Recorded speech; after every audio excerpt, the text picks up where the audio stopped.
The woman crouched on top of the hot air balloon, attempting to open the exhaust valve with her elbow. But at over 10,000 meters in the sky, the valve had already frozen solid, welded shut by ice. And the woman, without any protective gear, stood directly on top of the balloon. She stomped hard on the valve with her foot, pressing down repeatedly. After several tries, she finally succeeded in opening it. A cold, shuddering blast of air hit her, making her break out in goosebumps. To prevent the valve from closing again, she wedged her boot into it, then pulled out a knife to cut the laces. She quickly jammed the boot tightly into the valve's gap. But in the extreme cold and oxygen-deprived environment, she could no longer hold on. She collapsed heavily onto the balloon. With the valve now open, the balloon began to descend slowly, its volume shrinking as the cold air rushed out. This caused the unconscious woman to slide down the balloon, and suddenly, the sensation of falling jolted her awake. She fought to grab onto something, but there was nothing to hold onto, and her body tumbled uncontrollably toward the ground.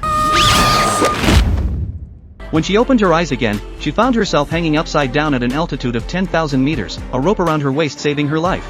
It was better to be unconscious. Now that she was awake, fear set in. She remembered her companion in the basket and cried out for him, but James, suffering from altitude sickness, was already unconscious. It was clear she could only rely on herself. At such a high altitude, Milia began to rock her body, doing everything she could to reach the basket. After a tremendous struggle, she finally swung close enough to it. She climbed inside, but before she could catch her breath, she quickly checked on James. No matter how loudly she called, there was no response from him. Unable to hold back, she started crying. But then, a miracle happened. James slowly began to stir. As the balloon continued to descend, the temperature started to rise. Seeing the woman's hands covered in cuts and bruises, James felt incredibly guilty. If he hadn't insisted on flying higher, they wouldn't have ended up in this situation. He took out a bottle of treasured brandy and carefully disinfected the woman's hands. Oh no.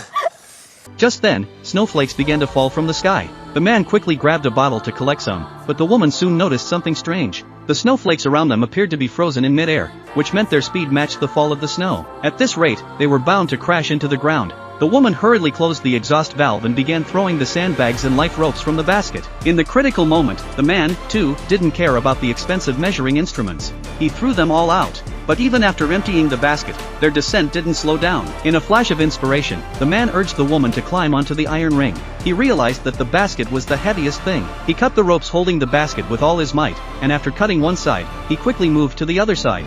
Finally, they managed to throw the basket out. But even with the basket gone, they were still falling at an alarming speed.